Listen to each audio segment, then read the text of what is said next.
नमस्कार, आप सबको फिर से स्वागत है सिविक्स क्लास 8th। आज ये अंतिम लेक्चर है सिविक्स 8 का, क्योंकि हमने भारतीय संविधान धर्मनिरपेक्षता की समझ दोनों अलग अलग क्लास में मैंने बना दिया था। उसके बाद हमने बनाया था हमें संसद क्यों चाहिए, कानूनों की समझ और न्यायपालिका, एक अलग वीडियो बनी हुई थी। और उसके बाद है आपका हमारी आपराधिक न्याय प्रणाली। उसके बाद हंसियाकरण की समझ और हंसियाकरण से निपटना। ये देखिएगा, ये समझिएगा कि हमने आपको ये जो आपका न्यायपालिका, हमें संसद क्यों चाहिए, कानूनों की समझ और न्यायपालिका तीनों एक में बना दिया हूँ। हमारी आपराधिक न्याय प्रणाली और हंसियाकरण की समझ, ये तीनों एक ही में बना हुआ है। और हंसियाकरण से निपटना, ये तीनों एक ही में बन गया है। और अब जो लास्ट का जो बचा हुआ है, जन सुविधाएं, कानून और सामाजिक न्याय। जन सुविधाएं, कानून और सामाजिक न्याय। तो आज हम स्टार्ट करने वाले जन सुविधाएं, कानून और सामाजिक न्याय, ये खत्म करने वाले हैं। तो ऑडियो में बने रहिए।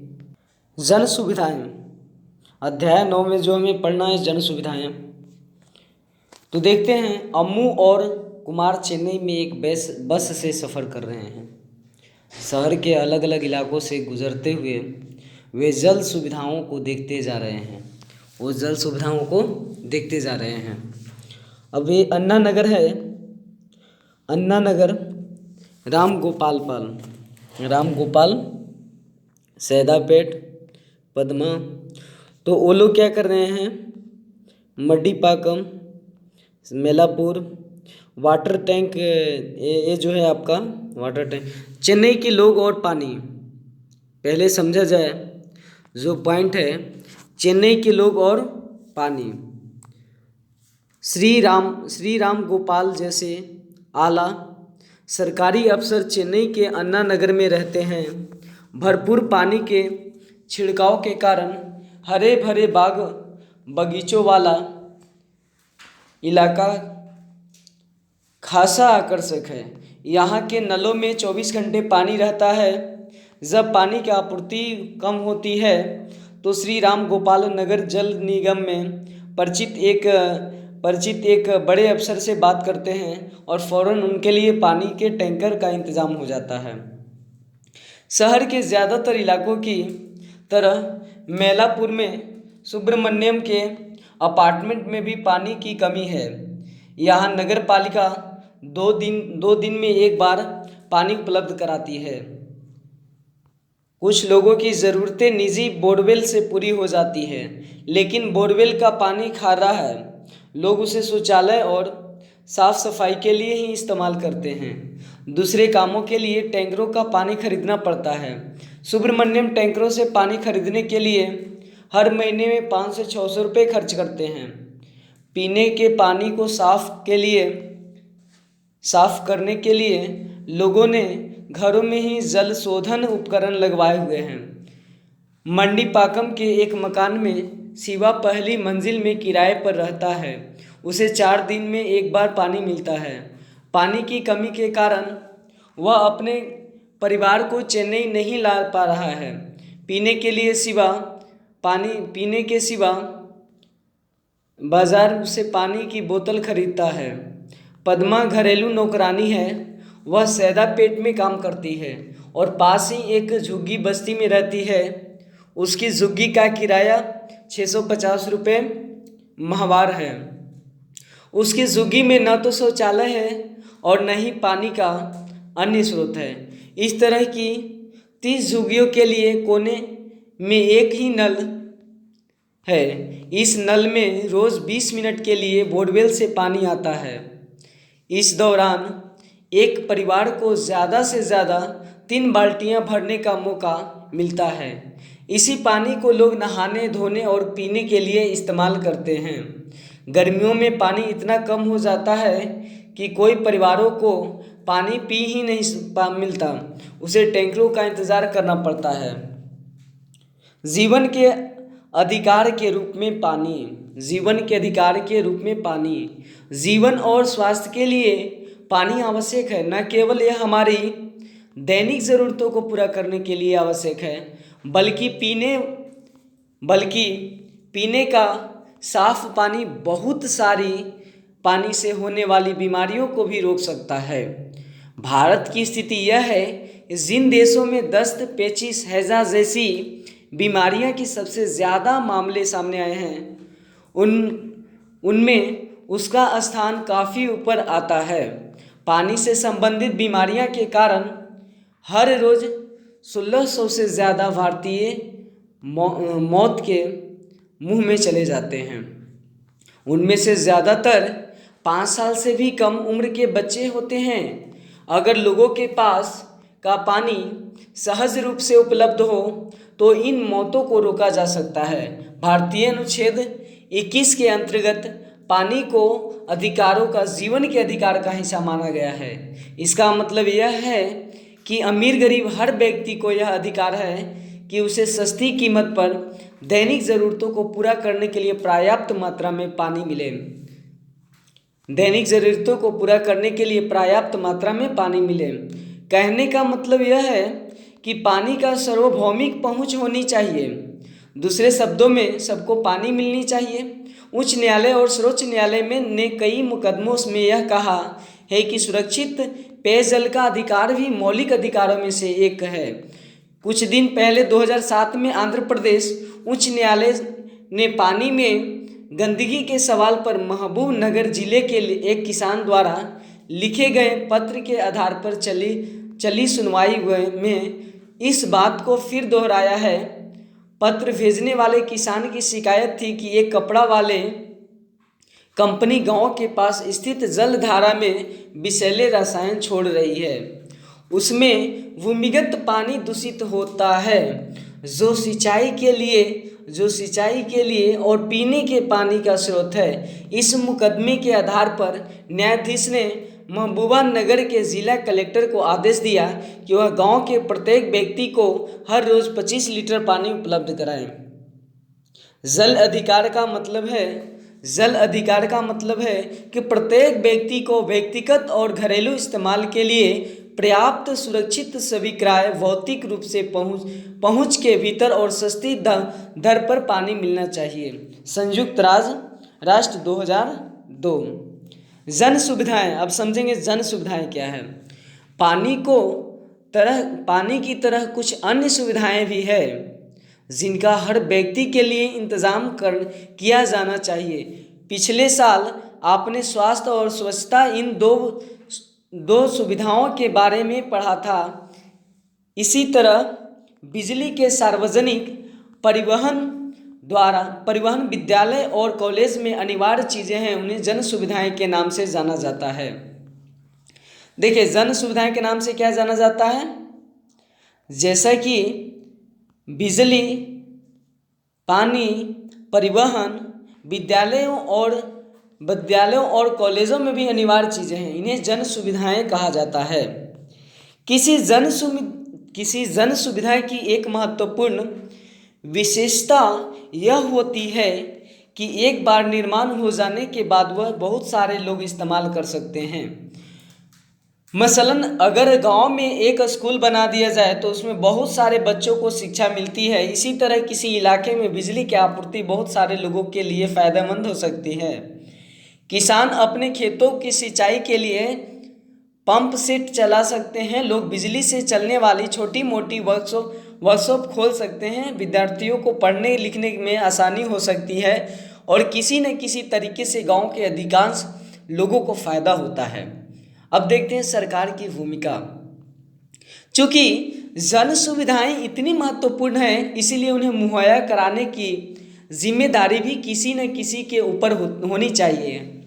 जी हाँ, यह जिम्मेदारी सरकार के ऊपर आती है। सरकार भी बहुत सारी महत्वपूर्ण जिम्मेदारियों में से एक है कि वह सभी लोगों को इस तरह की जन सुविधाएं मुहैया कराए। आइए इस बात को समझें कि यह जिम्मेदारी सरकार और केवल सरकार को ही क्यों उठानी चाहिए। हम देख चुके हैं कि निजी कंपनियां मुनाफे के लिए चलाती है। कक्षा 7 की पुस्तक में बाजार में एक कमीज अध्याय को पढ़कर आप यह समझ चुके होंगे कि ज़्यादातर जन सुविधाओं के मुनाफे की गुंजाइश नहीं होती है। उदाहरण के लिए नालियों को साफ रखने या मलेरिया रोधी अभियान चलाने से किसी कंपनी को क्या मुनाफा हो सकता है। फलस्वरूप कोई निजी कंपनी इस तरह के कामों को में दिलचस्पी नहीं लेगी, लेकिन स्कूल और अस्पताल जैसी कुछ जन सुविधाएं में निजी कंपनियां को दिलचस्पी हो सकती है। हमारे पास इस आशय के बहुत सारे उदाहरण हैं। अगर आप शहर में रहते हैं तो आपके कई जगह निजी कंपनियों को टैंकरों या सीलबंद बोतलों के जरिए पानी की आपूर्ति हुए भी देखा होगा। ऐसी स्थितियों में निजी कंपनियां जन सुविधाएं मुहैया कराती है, लेकिन उनकी कीमत इतनी ज़्यादा होती है कि चंद लोग ही उसका खर्च उठा पाते हैं। यह सुविधा सस्ती दर पर सभी लोगों के लिए उपलब्ध नहीं होती है। जितना खर्च करेंगे लोग उसके मुताबिक ही सुविधाएं पाएंगे। यदि यह सामान्य नियम बन जाए तो बड़ी मुश्किल होगी। इसका नतीजा यह होगा कि जो इन सुविधाओं एवज में खर्चे नहीं कर पाएंगे वे समाजजनक जीवन जीने से वंचित रह जाएंगे। यह कोई अच्छा विकल्प नहीं है। जन सुविधाओं का संबंध लोगों की मूलभूत सुविधाओं से होता है। यह कोई विकल्प नहीं है। जन सुविधाओं का संबंध लोगों के मूलभूत सुविधाओं से होता है। किसी भी आधुनिक समाज के लिए ज़रूरी है कि वहाँ इन सुविधाओं का इंतज़ाम करें ताकि लोगों की जो आश्वासन दिया गया है वह देश के सभी लोगों को प्राप्त है। इसीलिए जन सुविधाएं मुहैया कराने की जिम्मेदारी लाजमी तौर पर सरकार के ऊपर ही आना चाहिए। सरकार की जन सुविधाएं के लिए पैसा कहाँ से मिलता है? आप हर साल सुनते होंगे कि सरकार ने संसद में बजट पेश किया है। बजट के जरिए सरकार अपने नए नफ़े नुकसान का ब्यौरा पेश करती है।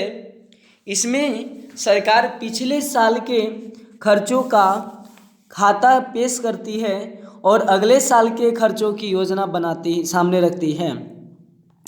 बजट में सरकार को इस बात का भी ऐलान करना पड़ता है कि अगले साल की योजना के लिए पैसे की व्यवस्था कहाँ से की जाएगी। जनता को मिलने वाला कर सरकार की आमदनी का मुख्य जरिया है। जनता से कर वसूल करने और उनके सार्वजनिक कार्यक्रमों पर खर्च करने का सरकार को पूरा अधिकार होता है। उदाहरण के लिए पानी की आपूर्ति के लिए सरकार को पानी निकालने, पानी को दूर तक पहुंचाने, पाइपों का जाल बिछाने, पानी को साफ करने और आखिरी में गंदे पानी का ठिकाना लगाने पर खर्च करना पड़ता है। सरकार इन खर्चों को कुछ हद तक करों के जरिए और कुछ हद तक पानी की कीमत वसूल करके पूरा करता है। पानी की कीमत इस तरह तय की जाती है कि ज़्यादातर लोग रोज़ाना एक निश्चित मात्रा में पानी का खर्च उठा सकें। सरकार पूरी आबादी के लिए सुनिश्चित स्वास्थ्य सुविधाओं की व्यवस्था करने में अहम भूमिका निभाती हैं। पोलियो जैसी बीमारियों को उन्मूलन भी इस तरह की योजनाएं के तहत आता है। इस चित्र में एक छोटे से बच्चे को पोलियो की खुराक दी जा रही है। अम्मू देख, तुमने सैदापेट की सड़कें कितनी उबड़ खाबड़ थी। सड़कों पर बत्ती भी नहीं थी। पता नहीं रातों में क्या हालात होती होगी। कुमार, किसी झुग्गी बस्ती में तुम और क्या उम्मीद करोगी? अम्मू, झुग्गी बस्तियों ऐसी क्यों होती है? क्या वहाँ जन सुविधाएं नहीं होनी चाहिए? कुमार, मेरे ख्याल से जन सुविधाएं उन लोगों के लिए होनी चाहिए होती हुए जो बस्तियों में ठीक ठाक घरों में रहते हैं। वही लोग हैं जो कर चुकाते हैं। अम्मू, सरकार की जिम्मेदारी है कि वह केवल ठीक ठाक बस्तियों को ही नहीं बल्कि उस जन सुविधाओं मुहैया करवाए। तुम ऐसे क्यों कह रहे हो? क्या बस्ती के लोग देश के नागरिक नहीं हैं? उनके भी तो कुछ अधिकार हैं। कुमार गुस्से में, पर ऐसे तो सरकार दिवालिया हो जाएगी। हम चाहे हो तो उसे रास्ता तो निकालना पड़ेगा। क्या तुम कल्पना कर सकते हो कि सड़क, पानी, बिजली के बिना झुग्गियों में कैसी जिंदगी कैसी होगी? कुंवर, अरे हमारे संविधान में बहुत सारी जन सुविधा को जीवन का अधिकार हिस्सा माना गया है। सरकार को इस बात का ध्यान रखना चाहिए कि इन अधिकारों के अवहेलना न हो, ताकि हर व्यक्ति के सम्मानजनक जीवन जी सके। जन सुविधाएं क्या होती है? जन सुविधाएं मुहैया करवाने का जिम्मेदारी सरकार पर क्यों होती है? सरकार कुछ जन सुविधाओं के लिए निजी कंपनियां भी सहारा ले सकती है। उदाहरण के लिए सड़कें बनाने के ठेके निजी कंपनियों को, ठेकेदारों को भी दिए जाते हैं। दिल्ली में बिजली के वितरण का काम दो निजी कंपनियों के हाथ में है, लेकिन सरकार को इन कंपनियों पर कड़ी नज़र रखनी चाहिए और यह सुनिश्चित करना चाहिए कि वे सुविधाओं को सस्ती कीमत पर सभी लोगों के घर तक पहुंचाने का लक्ष्य को पूरा करने की कोई कसर न छोड़े। आपको ऐसा क्यों लगता है? आपको ऐसा क्यों लगता है कि जन सुविधाएं की जिम्मेदारी सरकार के ऊपर ही होनी चाहिए, जबकि इन कामों को निजी कंपनियों के जरिए भी करवा सकती है? आपने घर के पानी के बिल को देखा और पता लगाएं कि आपके इलाके में नगर पालिका जल की न्यूनतम कीमत क्या है। अगर आप ज़्यादा पानी का इस्तेमाल करते हैं तो क्या उसकी दर भी बढ़ जाती है? पानी के ज़्यादा इस्तेमाल पर बढ़ी हुई दर से बिल वसूल करने के पीछे सरकार का क्या उद्देश्य है? किसी वेतनभोगी कर्मचारी, अपना व्यवसाय, फैक्ट्री चलाने वाले व्यक्ति और एक दुकानदार से बात करके पता लगाएं कि लोग किस किस तरह के सरकार को चुकाते हैं। अपने नतीजे को कक्षा शिक्षक को दिखाएं और चर्चा करें। कम दूरी के लिए बसें और ही सार्वजनिक परिवहन का सबसे महत्वपूर्ण साधन है। ज़्यादातर कामकाजी लोग बसों से ही अपनी मंजिल तक पहुंचते हैं। तेज शहरीकरण के कारण बड़े शहरों में भी सार्वजनिक बस प्रणाली ज़रूरत है हिसाब से कम साबित होती जा रही है। इसी कमी को पूरा करने के लिए दिल्ली तथा अन्य महानगरों ने सरकार से मेट्रो रेल परियोजना के रूप में एक महत्वाकांक्षी योजना की। दिल्ली में मेट्रो रेल के पहले खंड का निर्माण करने के लिए सरकारी बजट 11,000 करोड़ रुपए का खर्चा किया गया। कुछ लोगों का कहना है कि अगर सरकार सार्वजनिक बस प्रणाली में सुधार पर ध्यान देती तो भारी खर्चों की ज़रूरत नहीं पड़ती और लोगों की ज़रूरत भी पूरी हो जाती। आपको क्या लगता है? आपकी राय में देश के दूसरे भाग के लिए आपके राय भाग के क्या हल ढूंढा जा सकता है? अब समझते हैं चेन्नई में पानी की आपूर्ति क्यों सबको पानी मिल रहा है। चेन्नई में पानी की आपूर्ति क्या सबको पानी मिल रहा है?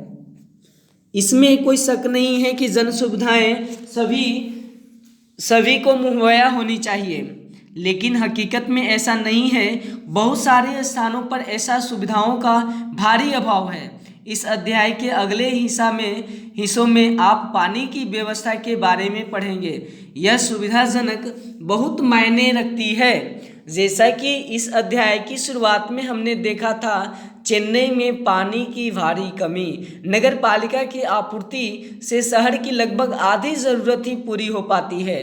कुछ इलाकों में नियमित रूप से पानी आता है, कुछ इलाकों में बहुत कम पानी आता है। जहां पानी का भंडार किया गया है उसके आसपास के इलाके में ज़्यादा पानी आता है, जबकि दूर से बस्तियों को कम पानी मिलता है। जल पूर्ति में कमी का बोझ ज़्यादातर गरीबों पर पड़ता है। जब मध्यम वर्ग के लोगों के सामने पानी की किल्लत पैदा हो जाती है तो इस वर्ग के लोग ज़्यादा आसानी से इसका हल ढूंढ लेते हैं। वे बोरवेल खोदकर, टैंकरों से पानी खरीदकर या बोतल बंद पानी खरीदकर अपना काम चला लेते हैं। पानी की उपलब्धता के अलावा कुछ ही लोगों की सुरक्षित पेयजल तक पहुंच पाती है। यह यह इस पर निर्भर करता है कि कोई व्यक्ति कितना खर्च कर सकता है। इस तरह संपन्न सबके पास ही ज़्यादा वैकल्पिक होते हैं।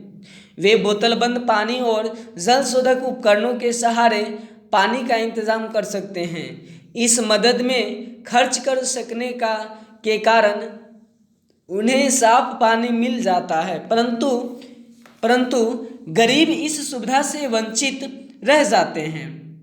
पानी का अधिकार है, लिहाजा ऐसा है कि जिन लोगों के पास पैसा है उन्हीं के पास पानी का अधिकार है। जिन लोगों के पास पैसा है और उन्हीं के पास पानी का अधिकार है। यह स्थिति पर्याप्त और स्वच्छ पेयजल उपलब्ध कराने के लक्ष्य में बहुत दूर है। ग्रामीण इलाकों में मनुष्य और मवेशियों दोनों के लिए पानी की ज़रूरत पड़ती है।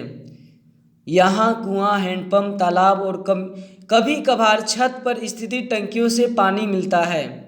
इनमें से ज़्यादातर निजी स्वामित्व में है। शहरी इलाकों के मुकाबले ग्रामीण इलाकों में सार्वजनिक जल पूर्ति का और ज़्यादा भी अभाव है। किसानों से पानी छीनना। पानी की कमी से निजी कंपनियों के लिए मुनाफे नए रास्ते खोल दिए हैं। बहुत सारी निजी कंपनियां शहर के आसपास के इलाकों से पानी खरीदकर शहरों में बेचती हैं। चेन्नई में मामुंदर, पालूर, कारुनुजिगी जैसे कस्बों और शहरों के उत्तर में स्थित गांवों से पानी लाया जाता है। 13,000 से भी ज़्यादा टैंकर इस काम में लगे हुए हैं। 13,000 से भी ज़्यादा टैंकर इस काम में लगे हुए हैं कि हर महीने पानी के व्यापार इस तरह न केवल खेती को पानी छीना जाता है, बल्कि गांवों के लिए पीने की आपूर्ति की भी कमी पड़ने लगती है।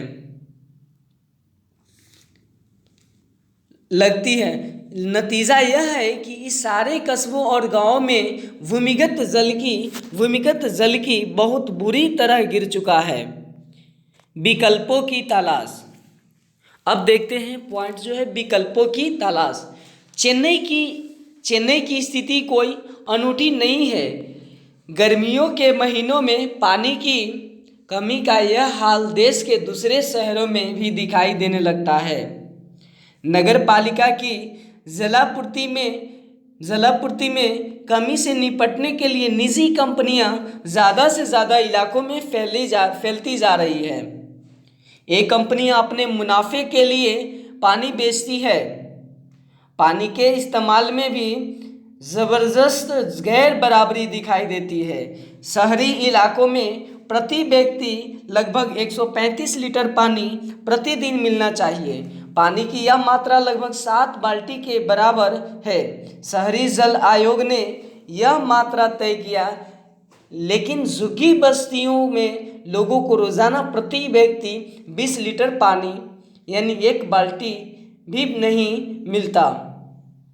दूसरी तरफ आलीशान होटलों में रहने वाले लोगों को रोज़ाना प्रति लीटर 1600 लीटर यानी 80 बाल्टी तक पानी मिलता है। नगर पालिका के जरिए जलापूर्ति में कमी को अक्सर सरकार की नाकामयाबी माना जाता है। कुछ लोगों की दलील है कि चूंकि सरकार ज़रूरत के हिसाब से पानी मुहैया नहीं करवा पा रही है और बहुत सारे शहरी जल विभाग घाटे में चल रहे हैं, इसीलिए जलपूर्ति का काम निजी कंपनियों को सौंप दिया जाना चाहिए। उन्हें लगता है कि निजी कंपनियां ज़्यादा बेहतर काम कर सकती है। इस दलील की परेशानी की निम्नलिखित तथ्यों पर विचार कीजिए। दुनिया भर में जलापूर्ति का जिम्मेदारी सरकार पर रही है। निजी जलापूर्ति व्यवस्था के उदाहरण बहुत कम है। दुनिया में कई ऐसे क्षेत्र हैं जहां सार्वभौमिक जलापूर्ति सब लोगों तक पहुंच चुकी है। पोर्तो एलेग्रे में सर्वाधिक जलापूर्ति। पोर्तो एलेग्रे ब्राज़ील का एक शहर है। पोर्तो एलेग्रे ब्राज़ील का एक शहर है। इस शहर में बहुत सारे लोग गरीब हैं, लेकिन गौर करने वाली बात यह है कि दुनिया के सबसे दूसरे ज़्यादा स्तर शहरों के मुकाबले यहाँ शिशु मृत्यु दर बहुत कम है। यहाँ नगर जल विभाग में सभी लोगों को स्वच्छ पेयजल मुहैया करा दिया है। शिशु मृत्यु दर में गिरावट के पीछे यह सबसे बड़ा कारण है, यहाँ पानी की औसत कीमत कम रखी गई है और गरीब से केवल आधी कीमत ली जाती है। विभाग को जो भी फायदा होता है, विभाग को कौन सी योजना हाथ में लेनी चाहिए, इस बारे में लोग मिलकर तय करते हैं। जन सभाओं में चलता है। जैसा कि उसका इस्तेमाल जल पूर्ति में सुधार के लिए किया जाता है। जल विभाग का काम पारदर्शी ढंग से चलता है। विभाग को कौन सी योजना हाथ में लेनी चाहिए, इस बारे में लोग मिलकर तय करते हैं कि जन सभाओं में जनता प्रबंधकों को पक्ष सुनाती है और जल का विभाग प्राथमिकताएं तय करने में वोट के जरिए फैसला करती है। अब जो तीसरा पॉइंट है, जो दूसरा पॉइंट था कि दुनिया में कई क्षेत्रों में जहां सार्वभौमिक जल पूर्ति सब लोगों तक पहुंच चुकी है, उसी तरह से तीसरा पॉइंट है जहां जल पूर्ति का जिम्मेदारी निजी कंपनियों की सौंप दी गई है। ऐसी कुछ मामलों में पानी की कीमत में भारी इजाफा हुआ है। इस कारण वहां बहुत सारे लोगों के लिए पानी का खर्चा उठाना संभव नहीं हो पाया। ऐसे शहरों में लोगों के विशाल प्रदर्शन हुए। बोलीविया आदि देशों में तो दंगे भी फैल गए, जिसके दबाव में सरकार की जल पूर्ति व्यवस्था निजी हाथ से छीनकर दोबारा अपने हाथ में लेनी पड़ी। चौथा, भारत सरकार जल विभागों की सफलता के लिए उदाहरण रहे हैं, लेकिन ये उदाहरण कम हैं और उनकी सफलता कुछ क्षेत्रों में ही सीमित दिखाई देती है। मुंबई का जल पूर्ति विभाग अपने खर्चों को पूरा करने के लिए जल शुल्क के जरिए पर्याप्त पैसा लुटा देता है। हाल ही एक रिपोर्ट से पता चलता है कि हैदराबाद में जल विभाग के दायरे में इजाफा हुआ है और उनकी आमदनी बढ़ी है। चेन्नई में जल विभाग ने वर्षों जल संचय के लिए कई योजनाएं शुरू की है ताकि भूमिगत जल स्तर में सुधार लाया जा सके। वहां पर पानी की ढुलाई और वितरण के लिए निजी कंपनियों को भी सेवाएं ली जा रही है, लेकिन पानी के टैंकरों की दर सरकारी जल पूर्ति विभाग ही तय करता है और वही उन्हें काम करने के लिए इजाज़त देती है। इसीलिए इन टैंकरों को अनुबंधित कहा जाता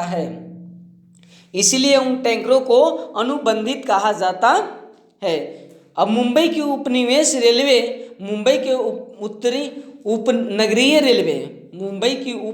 रेलवे एक अच्छी सार्वजनिक परिवहन प्रणाली है। यह दुनिया का सबसे घना यातायात मार्ग है। यह रेलवे हर रोज 65 लाख यात्रियों को एक जगह से दूसरी जगह ले जाती है। 300 किलोमीटर से भी ज़्यादा लंबे नेटवर्क पर चलने वाली इस स्थानीय ट्रेनों के जरिए दूर दूर रहने वाले लोग भी शहर में काम ढूंढने आते हैं। इस बात पर गौर करें कि शहर में रहन सहन की भारी लागत के कारण साधारण मेहनतकश लोग शहर से नहीं रह सकते। स्वच्छता संबंधी सुविधाओं का विस्तार। हमारे लिए पैखाने, शौचालय, उन्हें हैरानी से कहा कि हम तो बाहर खुले में जाकर अपना काम निपटा लेते हैं। लैट्रिन तो तुम्हारे जैसे बड़े लोगों के लिए होती है। अछूतों की शिकायतों की याद करते हुए महात्मा गांधी का वक्तव्य, राजकोट स्वच्छता समिति 1896। पीने के साफ पानी के अलावा यह भी ज़रूरी है कि पानी से फैलने वाली बीमारियों को रोकने के लिए स्वच्छता का ध्यान रखा जाए। लेकिन भारत में स्वच्छता सुविधाओं का दायरा तो जल पूर्ति से भी छोटा है। 2001 के सरकारी आंकड़ों से पता चला कि भारत के 68% परिवारों के पास पेयजल की सुविधा उपलब्ध है, जबकि स्वच्छता सुविधाएं घर के भीतर शौचालय 36% परिवारों में भी उपलब्ध है। यहाँ भी ग्रामीण और शहरी इलाकों के गरीब की स्थिति ज़्यादातर कमज़ोर दिखाई देती है। गैर सरकारी संगठन सुलभ इंटरनेशनल पिछले 3 दशक से निम्न आय वर्ग लोगों के सामने मौजूद स्वच्छता के अभाव की समस्या से निपटने के लिए कोशिश कर रहा है। इस गठन ने 75,000 से ज़्यादा लोग सार्वजनिक शौचालय इकाइयाँ, 12 लाख से ज़्यादा निजी शौचालय बनाए गए हैं, जिससे 1 करोड़ लोग इन सुविधाओं का लाभ उठा रहे हैं। सुलभ की सुविधाएं का इस्तेमाल करने वाले ज़्यादातर गरीब मेहनतकश वर्ग के लोग होते हैं। सुलभ ने सरकारी पैसे से शौचालय इकाइयों बनाने के लिए नगर पालिकाओं या अन्य स्थानीय निकायों के साथ अनुबंध भी किए हैं। स्थानीय विभाग इन सेवाओं की स्थापना के लिए ज़मीन और पैसे मुहैया करवाते हैं, जबकि रख रखाव की लागत कई बार उपभोक्ता से मिलने वाले पैसों की पूरी की जाती है। अगली बार जब आप सुलभ शौचालय देखेंगे तो हो सकता है खुद यह जानने की ये शौचालय कैसे होते हैं। 2001 की जनगणना के अनुसार 44% ग्रामीण घरों में बिजली पहुंच चुकी है। इसका मतलब यह है कि लगभग 7 करोड़ 80 लाख परिवार अभी भी अंधेरे में हैं।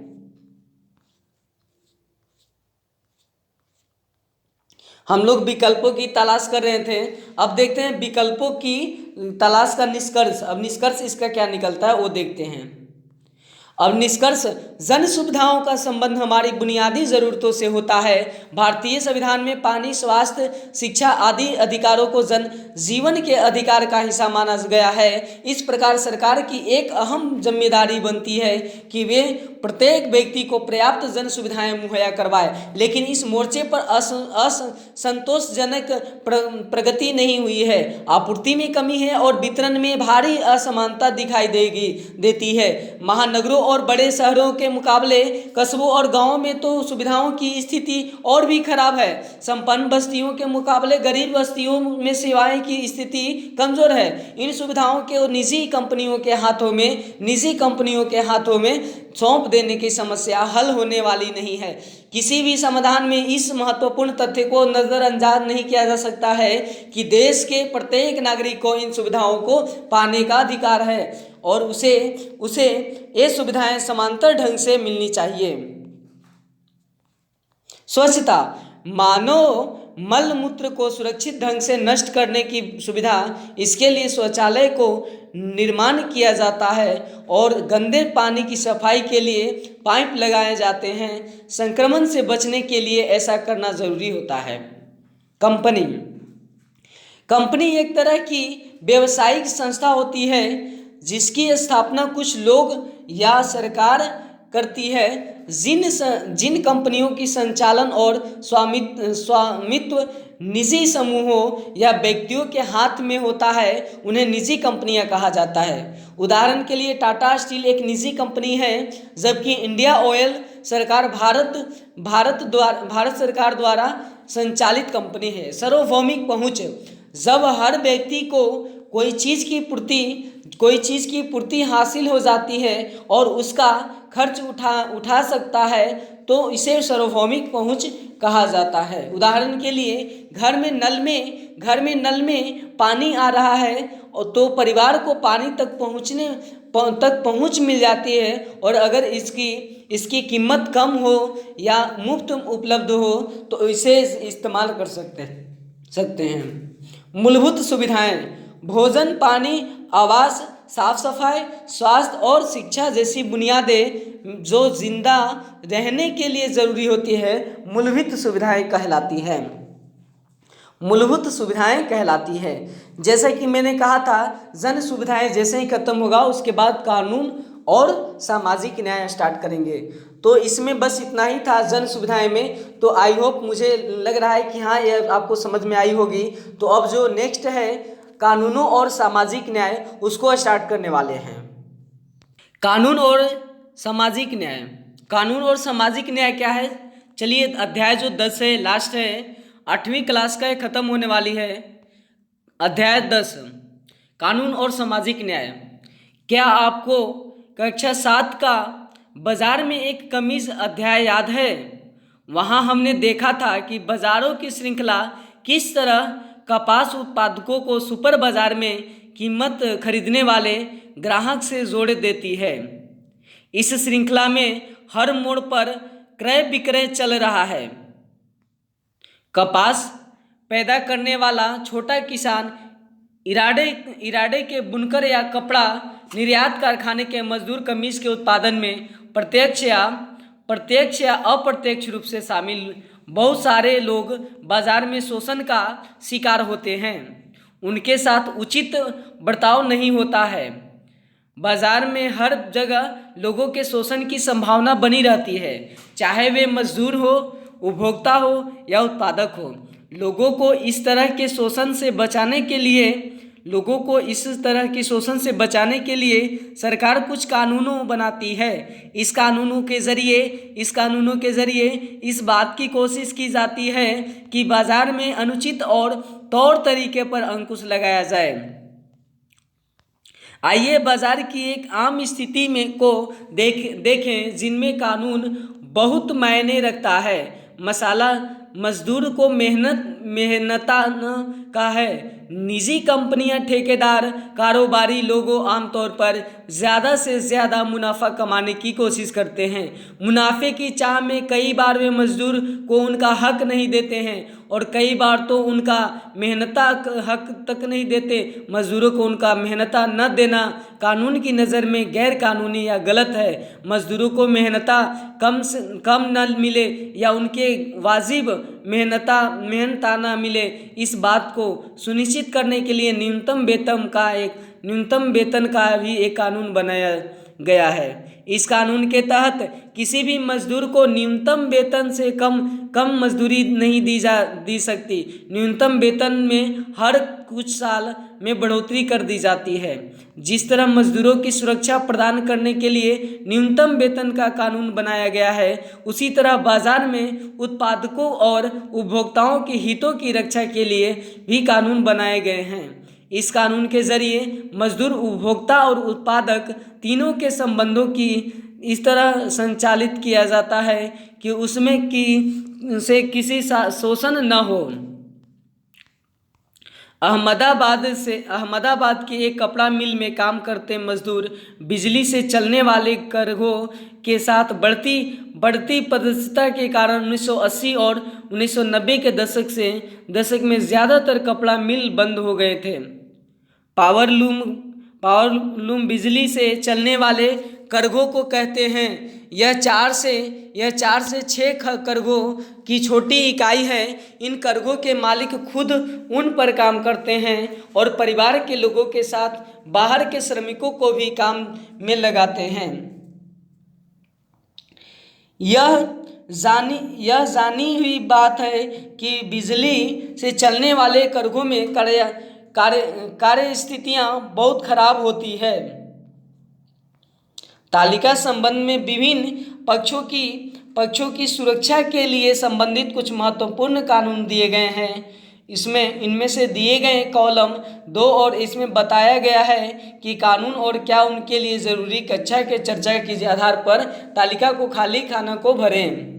जैसे न्यूनतम मेहनत कानून, इसमें निश्चित किया गया है कि किसी भी मेहनता का एक निर्धारित न्यूनतम राशि कम से कम नहीं होना चाहिए, कम नहीं होना चाहिए। बहुत सारे मजदूरों को उसके मौलिक अधिक सही मेहनता नहीं देते, चूँकि मजदूरों को काम की ज़रूरत होती है, इसीलिए वे सौदेबाजी भी कर पाते हैं और बहुत कम मजदूरों पर ही काम करने के लिए तैयार हो जाते हैं। यह कानून किसके हित में है? यह कानून सारे मजदूरों, खास तौर से खेत मजदूरों, निर्माण मजदूरों, फैक्ट्री मजदूरों, घरेलू नौकरों आदि के हितों की रक्षा के लिए बनाया गया है।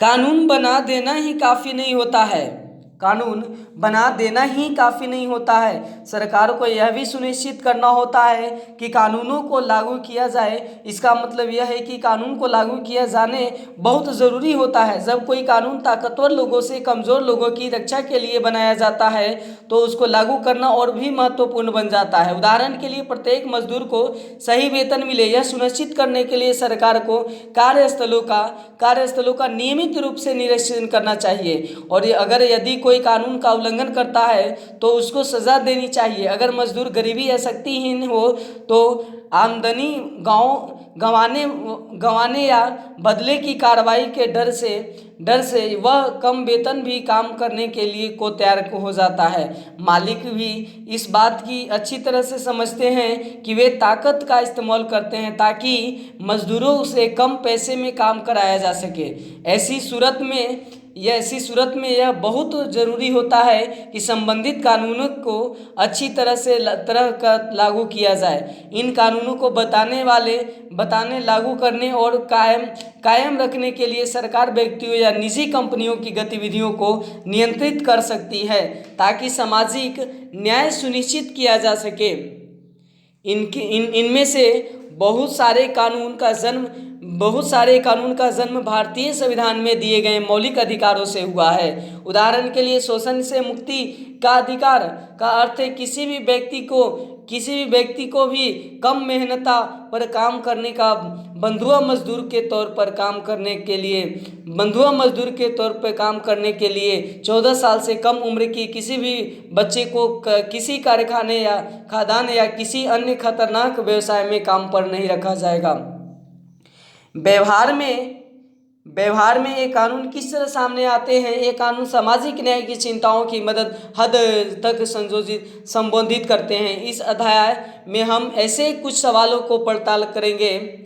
सन 2001 की गणना के मुताबिक भारत में 5 से 14 साल की उम्र के 1.2 करोड़ बच्चे विभिन्न व्यवसायों में नौकरी करते हैं।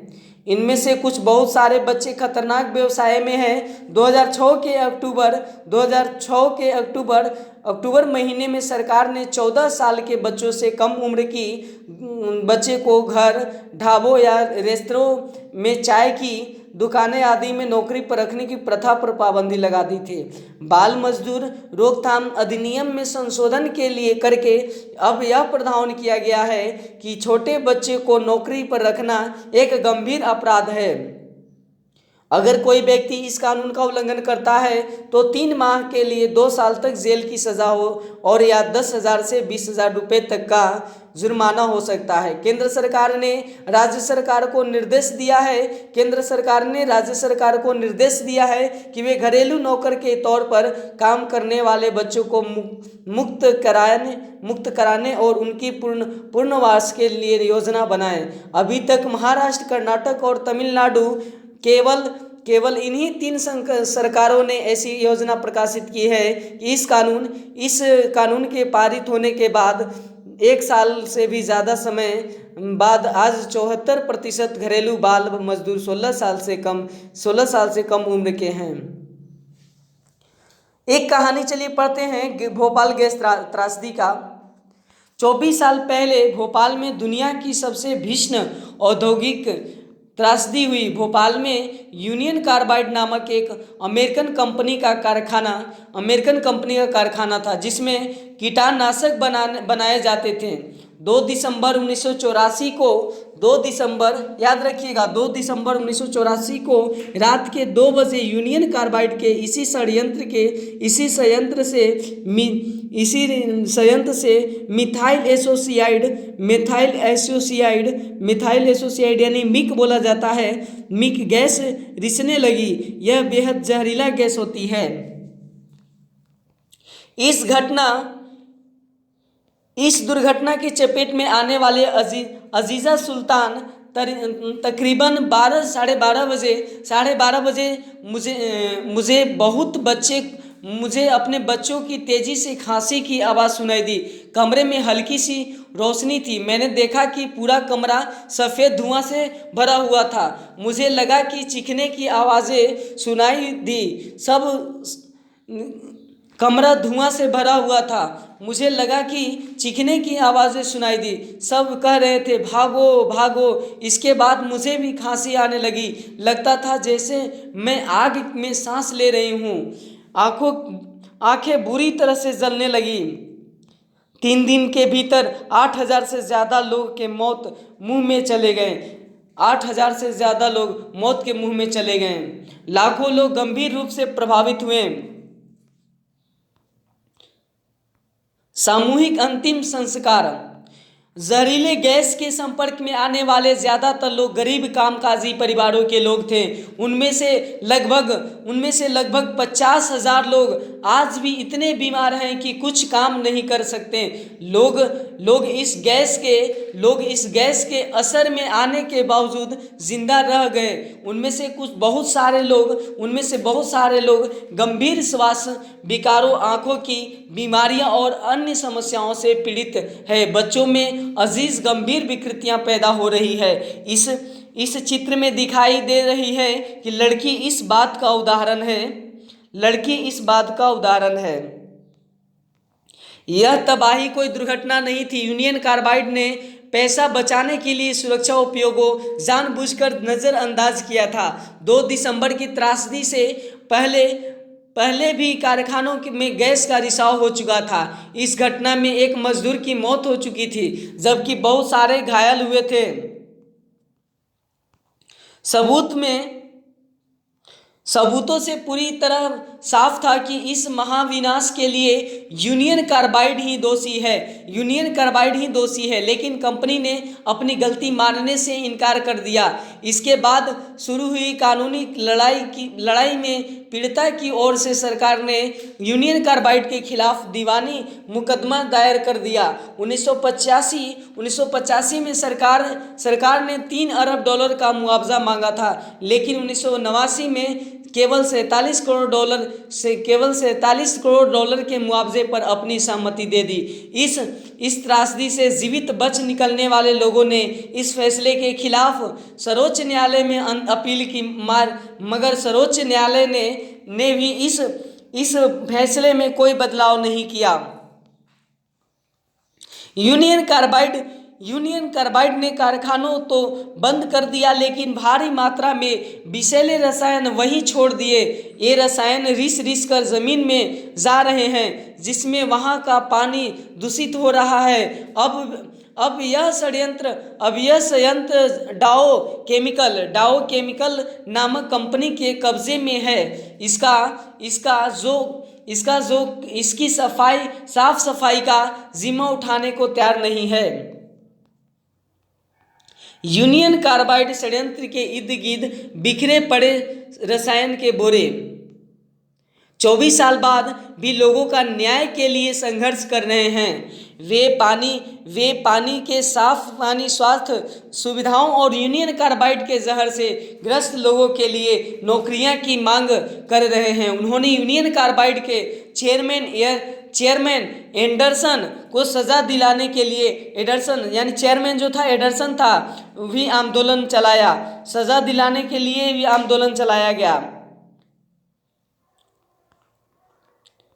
24 साल बाद भी लोग न्याय के लिए संघर्ष कर रहे हैं। वे पीने के साफ पानी, सुविधाओं और यूनियन कार्बाइड के जहर से ग्रस्त लोगों के लिए नौकरियों की मांग कर रहे हैं। उन्होंने यूनियन कार्बाइड के चेयरमैन एडरसन को सजा दिलाने के लिए भी आंदोलन चलाया है। एक मजदूर की कीमत क्या होती है? एक मजदूर की कीमत क्या होती है? अगर आप भोपाल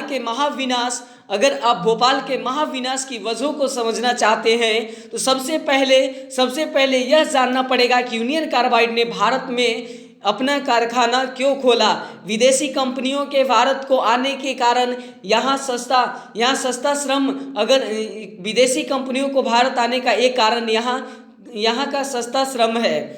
अगर ये कंपनियां अमेरिका या किसी और विकसित देश में काम करे तो उन्हें भारत जैसे गरीब देशों के मजदूरों के मुकाबले वहाँ के मजदूरों को ज़्यादा वेतन देना पड़ेगा।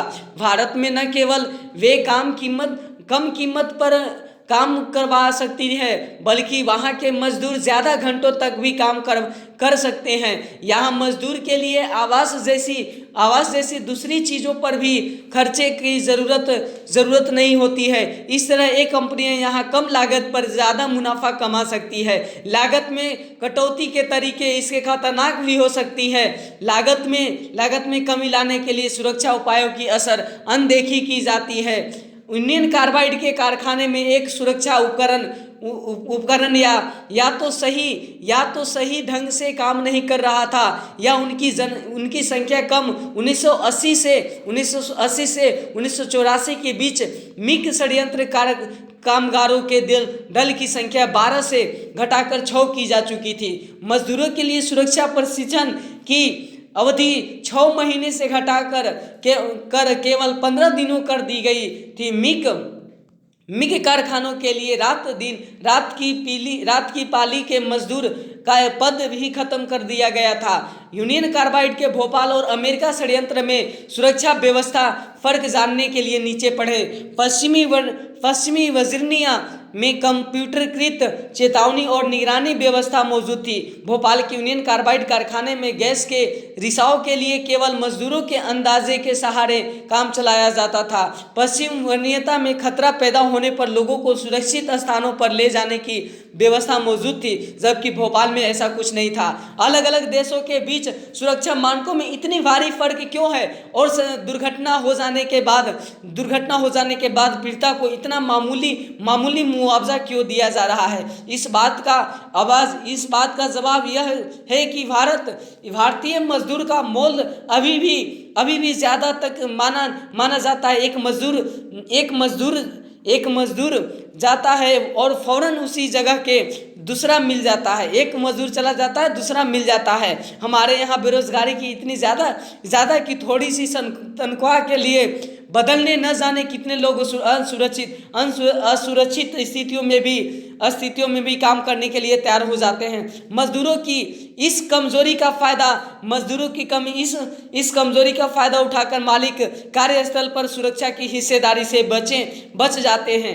रवैया इस तरह भोपाल गैस त्रासदी की इतने सालों बाद भी मालिकों के बर्गर रवैये के कारण निर्माण स्थलों पर खदानों या कारखानों में दुर्घटना की खबरें हर रोज आती रहती है।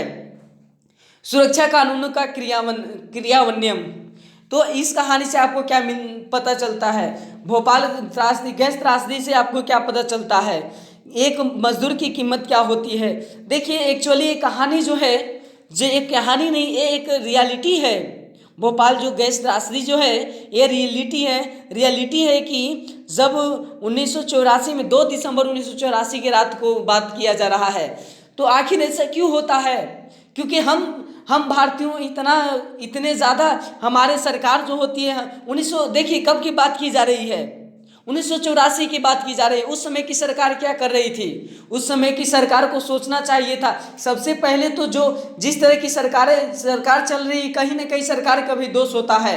कहीं ना कहीं भोपाल गैस त्रासदी में सरकार का भी भूमिका रहा है, क्योंकि भोपाल गैस त्रासदी में यदि उस तरह की उसको सुविधा नहीं दे सकती थी, कम से कम ऐसा नहीं है कि मतलब दूसरे कंट्री में वैसा कंपनी नहीं थी, दूसरे जगहों में भी थी।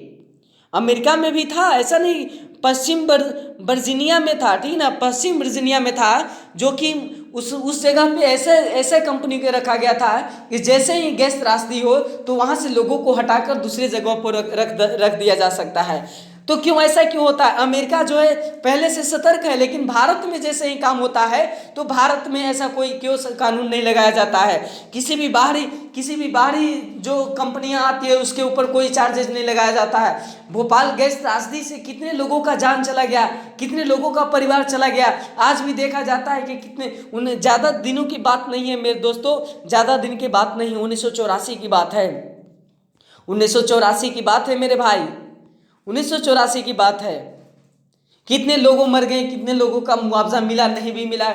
तो एक उन लोगों का अमेरिका से आने का यह श्रेय होता था क्योंकि वो सोचते थे कि भारत में एक बहुत कम दाम में जो है मजदूर मिल जाते हैं। अब देखते हैं सुरक्षा कानूनों का क्रियान्वयन। कानून बनाने और लागू करने वाली संस्था के नाते यह सुनिश्चित करना सरकार की जिम्मेदारी है कि सुरक्षा कानूनों के सही ढंग से लागू किया जाए। सरकार को इस बात का भी ध्यान रखना चाहिए कि अनुच्छेद 21 में दिए गए जीवन के अधिकार का उल्लंघन ना हो। जब यूनियन कार्बाइड में षड्यंत्र में सुरक्षा मानकों की इस तरह खुलेआम अवलोहन हो रही थी तो सरकार क्या कर रही थी? ये सवाल उठता है, सरकार क्या कर रही थी? पहली बात, भारत में सुरक्षा कानून के ढीले थे। दूसरा, उन कमजोर सुरक्षा कानूनों को भी ठीक से लागू होने दिया जा रहा था। सरकारी अफसर इस कारखाने को खतरनाक कारखानों की श्रेणी में रखने को भी तैयार नहीं था। इस कारखानों को घनी आबादी वाले इलाके में खोलने पर उनको कोई एतराज नहीं किया। जब भोपाल के कुछ नगर निगम अधिकारियों ने इस बात पर उंगली उठाई कि सरकार 1978 में मिक उत्पादन कारखाने का स्थापना सुरक्षा मानकों के खिलाफ थी, तो सरकार का कहना था कि प्रदेश को भोपाल का संयंत्र में लगातार निवेश चाहिए ताकि रोजगार मिलते रहे। सरकार की राय में यूनियन कार्बाइड से इस बात की मांग करना असंभव था कि वह साफ सुथरी तकनीक या ज्यादा सुरक्षित प्रक्रियाओं को अपनाए। सरकारी निरीक्षण कारखानों में अपनाई जा रही दोषपूर्ण प्रक्रियाओं को बार मंजूरी देते रहे। जब कारखाने में बार गैस का रिसाव होने लगा तो सबको यह बात समझ में आ चुकी थी कि कुछ लोग भारी गड़बड़ी चल रही है। तब भी निरीक्षण के कान भी जू तक नहीं रेंगी। कानून बनाने और उनके लागू कराने वाली संस्था के लिए यह रवैया सही नहीं है। लोगों के हित की सुरक्षा के लिए, लोगों की रक्षा के लिए बजाय सरकार और निजी कंपनियां दोनों ही अपनी सुरक्षा का नजरअंदाज करता जा रहा था। यह हरगिज अच्छी स्थिति नहीं है। जब भारत में स्थानीय और विदेश व्यवसायी नए कारखानों खोलते जा रहे थे और मजदूरों के अधिकारों की रक्षा करने के लिए सख्त कानूनों और उनके ज्यादातर बेहतर क्रियान्वयन की जरूरत और बढ़ गई है। हाल ही में एक ट्रेवल एजेंसी को आदेश दिया गया कि यह उनके अपने कुछ ग्राहकों को 8 लाख रुपए का मुआवजा दे। इन सैलानियों को मुआवजा इसलिए दिया जा रहा था क्योंकि कंपनी के लापरवाही के कारण डिज्नीलैंड देखने और पेरिस में खरीदारी करने की वंचित रह गए थे। फिर भी भोपाल गैस त्रासदी के पीड़ितों को जिंदगी भर भी पीड़ा और नुकसान के बदले इतना कम मुआवजा क्यों मिला? पर्यावरण की रक्षा, अब देखी जा रही पर्यावरण की रक्षा के लिए नए कानून। 1984 में हमारे पास पर्यावरण की रक्षा के लिए बहुत कम कानून थे। इस कानून को लागू करने के लिए व्यवस्था तो और भी कमजोर थी। पर्यावरण को एक मुफ्त चीज मांगना जाता था। किसी भी उद्योग को हवा पानी में प्रदूषण छोड़ने की खुली छूट मिली हुई थी। चाहे नदियां हो, हवा हो, भूमिगत पानी हो, पर्यावरण दूषित हो रहा था और लोगों की सेहत के साथ खिलवाड़ किया जा रहा था। कब की बात है? 1984 की बात है। ऐसा क्यों हो रहा था? ढीले सुरक्षा मानकों से न केवल यूनियन कार्बाइड को फायदा मिला, बल्कि उसे प्रदूषण से निपटने के लिए पैसा भी खर्च नहीं करना पड़ा। अमेरिका में यही कंपनी इन्हीं जिम्मेदारी से नहीं बच सकती थी। भोपाल त्रासदी ने पर्यावरण के मुद्दे को अगली कतार में ला दिया। कई लाख ऐसे लोग कारखानों से निकली जहरीले गैस का शिकार बन गए हैं, जो इस कारखानों से किसी भी तरह जुड़े नहीं थे। इसमें लोगों को केवल मजदूरी ही संबंधी नहीं, उनके उन आम लोगों के अधिकारों पर ध्यान नहीं दिया गया और जो औद्योगिक दुर्घटनाओं के कारण घायल होते हैं। पर्यावरण कार्यकर्ताओं तथा अन्य लोगों के इस दबाव से निपटने के लिए भोपाल गैस त्रासदी के बाद भारत सरकार ने पर्यावरण के बारे में नए कानून बनाए। पर्यावरण को नुकसान पहुंचाने के लिए प्रदूषण फैलाने वाले को जिम्मेदार माना जाने लगा। इसके पीछे समझ यह थी कि हमारे पर्यावरण पर अगला पीढ़ियों का ही भी हक बनता है और उससे केवल औद्योगिक विकास के लिए नष्ट नहीं किया जा सकता है। अदालतों ने स्वास्थ्य पर्यावरण के अधिकार को जीवन के मौलिक अधिकार का हिस्सा बताते हुए इस महत्वपूर्ण फैसले दिए। सुभाष कुमार बनाम बिहार राज्य के मुकदमे को सर्वोच्च न्यायालय ने कहा कि जीवन का अधिकार, देखिए अदालत ने स्वस्थ प्रणाली के पर्यावरण के अधिकार को जीवन के मौलिक अधिकार का हिस्सा बताते हुए कुछ महत्वपूर्ण फैसले। सुभाष कुमार बनाम बिहार राज्य 1991 की बात है। मुद्दे को सर्वोच्च न्यायालय में कहा गया कि जीवन का अधिकार संविधान के 1901 अनुच्छेद जो है 21 के तहत एक मौलिक अधिकार है और इसे प्रदूषण मुक्त हवा और पानी का अधिकार भी शामिल है। यह सरकार की जिम्मेदारी है कि वह प्रदूषण पर अंकुश लगाने के नदियों को साफ करने और दोषी उन पर भारी जुर्माना लगाने के लिए कानून का प्रतिक्रियाएं तय करे। जन सुविधा के रूप में पर्यावरण, हाल में वर्षों न्यायालयों ने पर्यावरण से जुड़े मुद्दों पर कई कड़े आदेश दिए गए। ऐसे कई आदेशों को लोगों की रोजी रोटी पर भी बुरा असर पड़ा। मिसाल के तौर पर अदालत ने आदेश दिया कि दिल्ली के रिहाई इलाकों में काम करने वाले लोगों को उद्योग को बंद कर दिया जाए या उन्हें शहर से बाहर दूसरे इलाके में भेज दिया जाए। इससे कई कारखाने आसपास के वातावरण को प्रदूषित कर रहे थे। इन कारखानों की गंदगी से जमुना नदी के प्रदूषित हो रही थी क्योंकि इन कारखानों को नियमों के हिसाब से नहीं चलाया जा रहा था। अदालत की कार्रवाई से एक समस्या हल हो गई, लेकिन नई समस्या पैदा भी हो गई। कारखानों के बंद हो जाने के बहुत सारे मजदूरों के रोजगार खत्म हो गए। मजदूरों को दूर दराज के इलाकों में रहना पड़ा जहां उन कारखानों को दोबारा चालू किया गया था। अब प्रदूषण की समस्या इन इलाकों में पैदा हो रही है। ये इलाकों प्रदूषित होने लगे हैं। मजदूरों की सुरक्षा संबंधी स्थितियों को मुद्दा अभी भी वैसा ही है। भारत में पर्यावरणीय मुद्दों पर हुए ताज़ा अनुसंधानों से यह बात सामने आई कि मध्य वर्ग के लोग पर्यावरण की चिंता तो करने लगे, लेकिन वे अक्सर गरीब की पीड़ा को ध्यान में नहीं रखते। लेकिन उनमें से बहुत को यह तो समझ में आता है कि शहर को सुंदर बनाने के वास्ते बस्तियों को हटाना चाहिए या प्रदूषण फैलाने वाली फैक्ट्रियों को शहर के बाहर ले जाना चाहिए। लेकिन यह समझ में भी नहीं आता कि इससे बहुत सारे लोगों की रोजी रोटी भी खतरे में पड़ सकती है। जहां एक तरफ स्वच्छ पर्यावरण के बारे में जागरूकता बढ़ रही है, वहीं दूसरी तरफ मजदूरों की सुरक्षा के बारे में लोग ज़्यादा चिंता नहीं जता रहे हैं। अब इस चुनौती से ऐसे समाधान ढूंढते हैं कि ढूंढने की है जिनमें स्वच्छ वातावरण लाभ सभी को मिल सके। इसका यह तरीका है कि वह कारखानों में ज़्यादा स्वच्छ तकनीकी और प्रक्रियाओं को अपनाने पर जोर दें। इसके लिए सरकार को भी चाहिए कि वह कारखानों को प्रोत्साहित और मदद दे। उसे प्रदूषण फैलाने वालों पर जुर्माना करना होगा। इस तरह के मजदूरों का रोजगार का भी बचाया जाए और समुदाय व मजदूरों की सुरक्षित पर्यावरण का अधिकार भी मिल जाए। गाड़ियों को उत्सर्जित धुआं पर्यावरणीय प्रदूषण का एक बड़ा स्रोत है।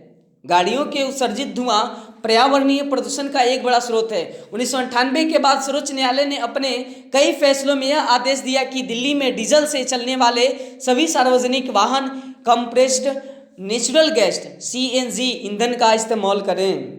1998 की बात है भैया। 1998 के बाद सर्वोच्च न्यायालय ने अपने कई फैसलों में यह आदेश किया कि दिल्ली में डीजल से चलने वाली सभी सार्वजनिक वाहन कंप्रेस्ड नेचुरल गैस CNG ईंधन का इस्तेमाल करें। इस प्रयासों से दिल्ली जैसे शहरों के वायु प्रदूषण को काफ़ी गिरावट आई। लेकिन centre for science and environment नई दिल्ली की एक ताज़ी रिपोर्ट में कहा गया है कि हवा में विषैले पदार्थों का स्तर काफ़ी ऊंचा है। ये विषैले पदार्थ पेट्रोल के बजाय डीजल से चलने वाली बसों कारों के कारण पैदा कर रहे हैं। बंद कारखानों के बाहर परेशान मजदूर। रोजगार छीन जाने के बाद बहुत सारे मजदूर छोटा मोटा व्यापार या दिहाड़ी मजदूरी करने लगते हैं। कुछ मजदूरों को पहले से ही छोटे कारखाने में काम मिलता है, जहां के हालात पहले से ज़्यादा शोषण भरे होते हैं और जहां कानून की स्थिति भी ज़्यादा कमज़ोर होती है। विकसित देश अपने विषैले और खतरनाक उद्योगों का विशाल सहित देशों में ले जा सके ताकि इन देशों को कमज़ोर कानूनों का फ़ायदा उठा सके और देश को साफ सुथरा रख सके। दक्षिणी एशियाई देश खासतौर से भारत, बांग्लादेश और पाकिस्तान कीटाणुनाशक एम्बेस्टोस बनाने वाले यह जस्ते शीशे की संसाधित करने वाले कारखानों को बड़े पैमाने पर अपने यहाँ बुला रहे हैं। अब देखिए, हम लोग देखेंगे कि सुरक्षा कानूनों का क्रियान्वयन जो है उसका जो है आपका निष्कर्ष क्या निकलता है, या पर्यावरण की सुरक्षा के लिए नए कानून बने हैं उनके लिए फिर उससे निष्कर्ष क्या निकलता है, उसका निष्कर्ष देखते हैं। चाहे बाजार हो, दफ्तर हो या कोई कारखाना हो, बहुत सारी स्थितियों में लोगों की गलत और तरीकों से बचाने के लिए कानून ज़रूरी होती है। निजी कंपनियों, ठेकेदार, व्यवसायी आदि ज़्यादा मुनाफे कमाने के चक्कर में गलत हथकंडे भी अपनाने लगते हैं। उदाहरण के तौर पे वे मजदूर को कम मेहनत ताना देते हैं, बच्चों से काम करवाते हैं, काम की स्थितियां पर ध्यान नहीं देते हैं या वातावरण के ख्याल नहीं रखते हैं और इस तरह आसपास के कुछ लोगों को भी नुकसान पहुंचाते हैं। ऐसे में सरकार की एक अहम जिम्मेदारी यह बनती है कि वह निजी कंपनियों के गलत तौर तरीके को रोकने और सामाजिक न्याय प्रदान करने के लिए कानून बनाए, उनके लागू करे और उन पर निगरानी रखे। लागू भी करना चाहिए। अगर कानून कमज़ोर हो और उनके सही ढंग से लागू नहीं किया जाए तो उसमें भारी नुकसान हो सकता है। जैसे भोपाल गैस त्रासदी इस बात का सबूत है। भोपाल गैस त्रासदी इस बात का सबूत है कि कानून कमज़ोर होने की वजह से ऐसा हुआ। इस दिशा में सरकार की जिम्मेदारी बनती है कि आम लोग भी दबाव डालकर निजी कंपनियों और सरकार दोनों को समाज के हित में काम करने के लिए बाध्य कर सकते हैं। जैसा कि हमने पहले देखा कि पर्यावरण का एक ऐसा विषय है जहां लोगों ने जनहित के लिए दबाव डाला है और न्यायों ने भी स्वयं स्वस्थ पर्यावरण के अधिकार को मौलिक अधिकार के रूप में जीवन का अभिन्न अंग माना जाता है। इस अध्याय में हमने इस बात पर जोर दिया कि लोगों को इस बात के लिए आवाज़ उठानी चाहिए कि स्वास्थ्य वातावरण की सुविधा सबको मिले। इस तरह मजदूर अधिकारों यानी काम का अधिकार, सही मेहनता और मनोवंचित कार्य स्थितियों का अधिकार, इसके क्षेत्र में भी अभी हालत काफ़ी खराब है। लोगों को इस बात के लिए आवाज़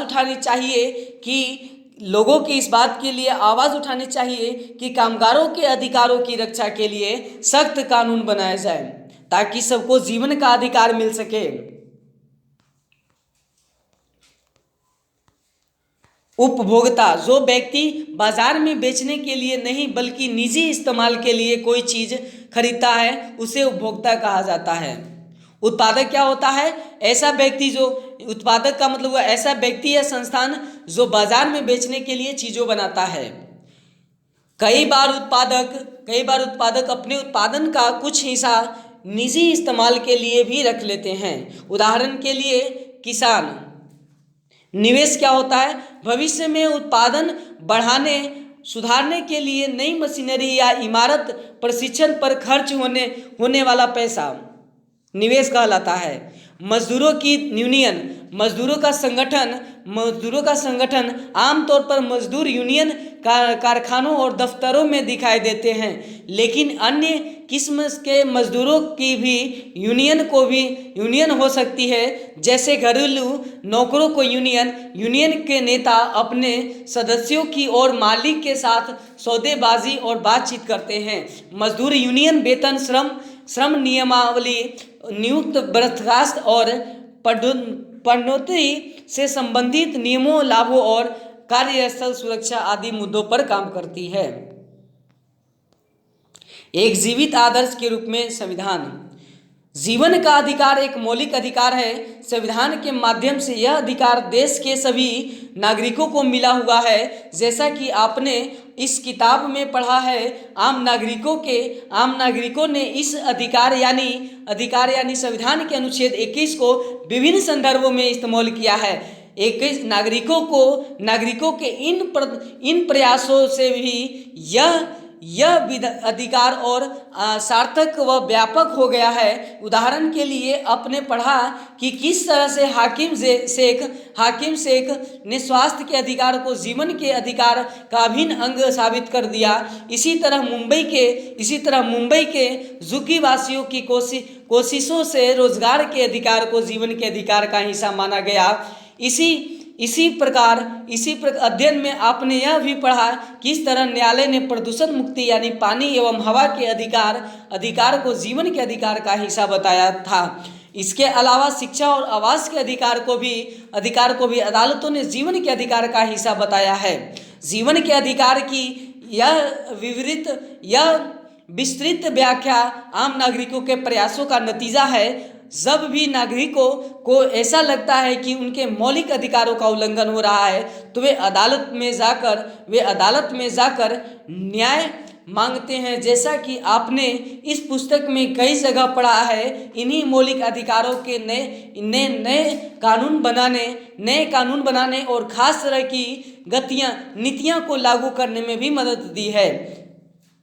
सब यह इसीलिए संभव हुआ है कि हमारे संविधान में कुछ खास नियम हैं जो भारत के सभी नागरिकों को प्रतिष्ठा और स्वाभिमान की रक्षा करते हैं। मौलिक अधिकारों तथा कानूनों के शासन से संबंधित विभिन्न प्रावधानों के इस बात को व्याख्या की गई है कि इन उदाहरणों को स्पष्ट हो जाता है कि हमारा संविधान काफ़ी लचीला भी है।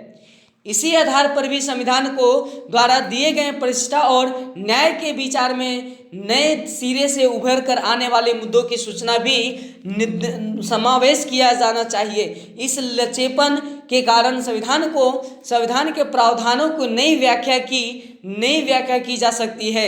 इस आधार पर संविधान को एक जीवंत दस्तावेज माना जा सकता है। स्वास्थ्य का किए गए संविधान में लिखित तौर पर मौजूद नहीं थे, लेकिन भावना के स्तर पर वे निश्चित रूप से, जैसा कि आपको बताया जाता है कि स्वास्थ्य का अधिकार या आवास का अधिकार आदि ऐसे मुद्दे हैं जो 1949 में संविधान सभा के सदस्यों द्वारा, जो कि 1949 में संविधान सभा के सदस्यों के द्वारा किए गए संविधान में लिखित तौर पर मौजूद नहीं थे, लेकिन भावना के स्तर पर निश्चित रूप से मौजूद थे। इसका मतलब यह है कि संविधान में ऐसे लोकतांत्रिक आदर्श उस समय की थी जो मौजूद थे, जिनके जरिए लोग राजनीतिक प्रक्रिया का इस्तेमाल करके यह सुनिश्चित कर सकते हैं कि आम नागरिकों की जिंदगी में यह आदर्श हकीकत का रूप ले। जैसा कि कुछ पुस्तकें अध्यायों में चर्चा की गई है, संवैधानिक आदर्शों का व्यर्थ रूप देने के लिए काफ़ी कुछ किया जा चुका है।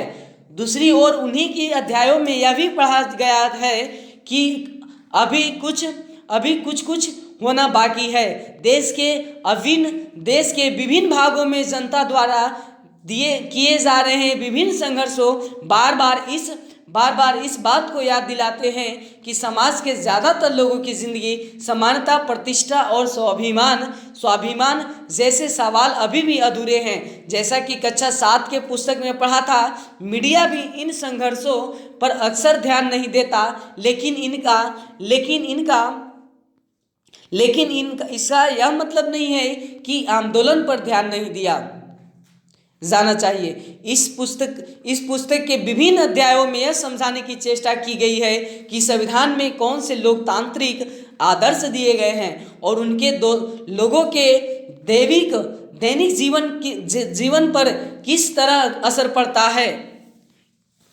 इसके लिए हमारा मकसद को आपको ऐसा साधन मुहैया करवाना है जिनके सहारे आप अपने आसपास की दुनिया को समझने बूझने का प्रयास कर सकते हैं और संविधान द्वारा बनाए गए रास्ते पर चलते हुए उसमें से हिस्सा ले सके।